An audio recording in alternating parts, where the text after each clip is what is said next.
Guerreiros do K-pop dominam a Netflix com sua animação incrível e o topo das paradas musicais com suas músicas super cativantes. Mas um aspecto pouco falado sobre o filme é a quantidade de referências sobre a mitologia coreana que eles usam para a base da lore. Você conhece todas elas? Eu sei que você assistiu o filme e por isso eu sei que você também se apaixonou pelo novo bad boy favorito da internet, Jino. Mas durante a apresentação do Saja Boys não é a primeira vez que vemos o Jino. Na verdade, essa é a versão humana dele, e você sabe muito bem que ele já havia aparecido antes na sua versão demônio. O cara vem flutuando com uma capa preta super estilosa e um chapelão que exala aura. E se você pensou que isso foi uma ótima escolha de design do personagem, você tá certo.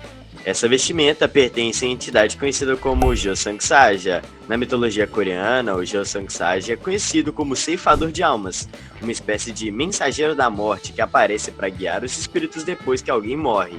Ele não é exatamente um vilão, mas sim um ser que cumpre um papel inevitável no ciclo da vida, acompanhando os mortos até o outro mundo. Normalmente é descrito usando roupas tradicionais pretas e um chapéu característico, o que dá a ele uma aparência séria e imponente. Nas histórias, a presença de Josang Saja causa medo e respeito, já que ninguém pode escapar dele, e isso faz com que ele seja uma figura marcante em lendas, dramas e até mesmo em produções modernas que exploram o lado sobrenatural da cultura coreana.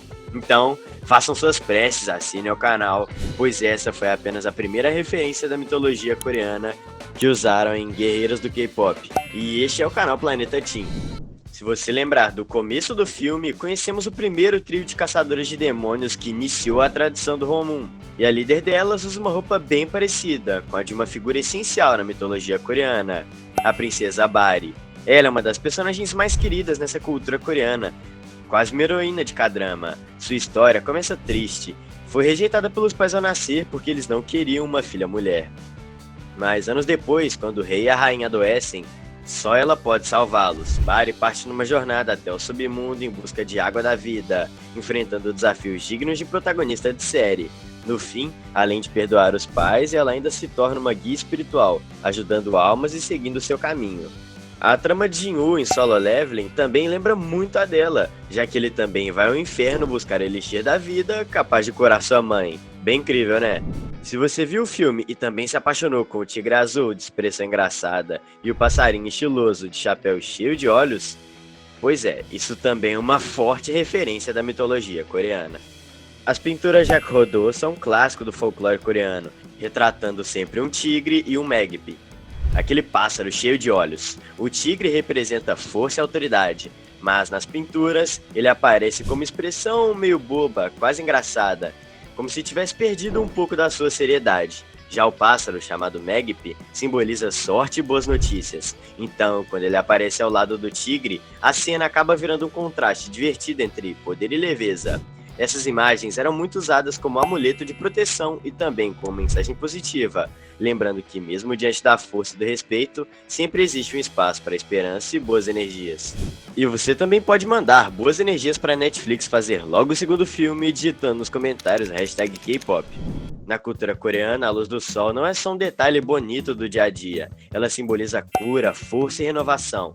Agora, quando a gente mistura isso com as Mudang, que são as mulheres xamãs responsáveis por proteger e guiar seu povo através de rituais e canções, nasce algo ainda mais incrível. É daí que surgem as Sunlight Sisters, o lendário trio de caçadoras que veio antes das protagonistas que acompanhamos no filme.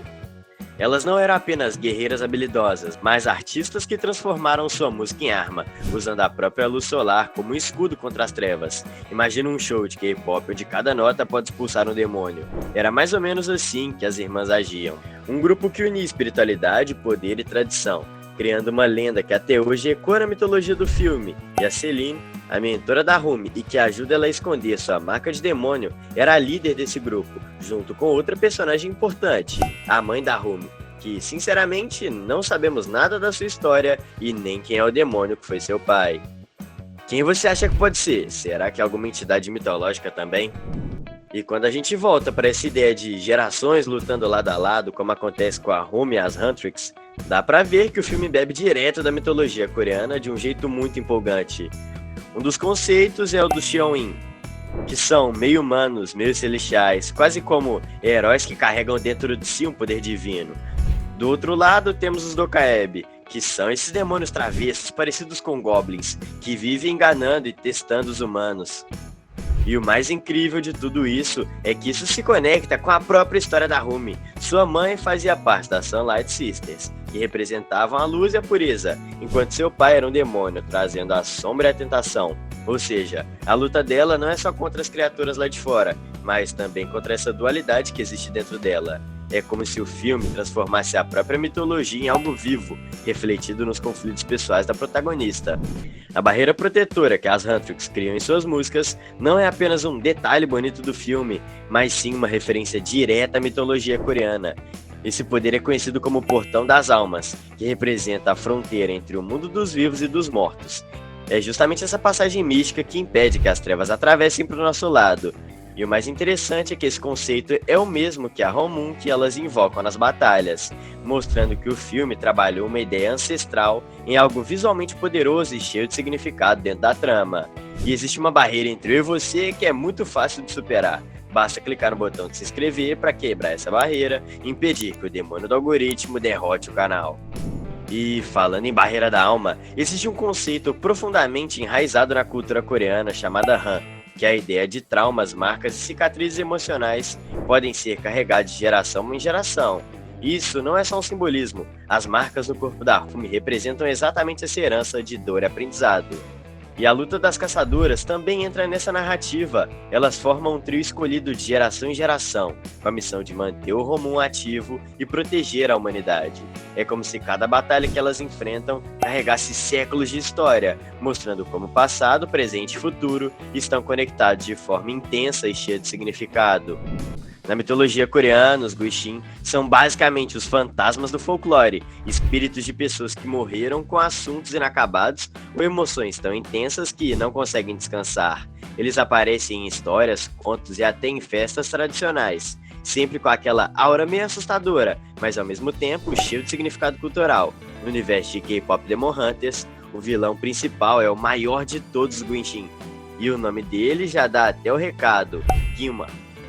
Gin significa fantasma e Ma significa demônio, então o nome do cara literalmente quer dizer que ele é um fantasma de um demônio. Só pelo título já dá pra sentir o peso que ele carrega. Isso levanta uma pergunta intrigante: será que Gilma é o espírito de algum demônio que as caçadoras originais derrotaram no passado? Tudo indica que sim, e é justamente isso que dá aquela sensação de ciclo interminável entre gerações. É como se a batalha não fosse só física, mas também espiritual e histórica, conectando passado e presente de um jeito que deixa a história ainda mais épica. E claro, a gente não consegue parar de imaginar como essas referências da mitologia coreana se misturam com o mundo pop e cheio de música no filme. O nome Saja Boys não foi escolhido à toa, ele carrega uma conexão direta com a mitologia coreana, mais especificamente com o conceito de Osung Saja, que, como já falamos, é o ceifador de almas da tradição coreana. Ou seja, o nome do grupo já dá uma pista do poder e autoridade, como se eles mesmos carregassem um pouco de energia mística de quem guia e protege o mundo espiritual. Mas não para por aí. Saja também significa leão e é exatamente por isso que a logo da boy band é um leão estilizado. Imponente e cheio de presença, representando força e coragem. Na mitologia coreana, leão é muito mais do que um animal. Ele simboliza proteção, nobreza e vigilância. Antigamente, as imagens de leões eram usadas para afastar espíritos malignos e proteger templos e palácios. Por isso, a escolha do leão como um símbolo do grupo não é apenas estética, ela reflete uma conexão com a proteção, a liderança e a força que cada membro do Saja Boys representa, transformando-os em verdadeiros guardiões da música e do mito.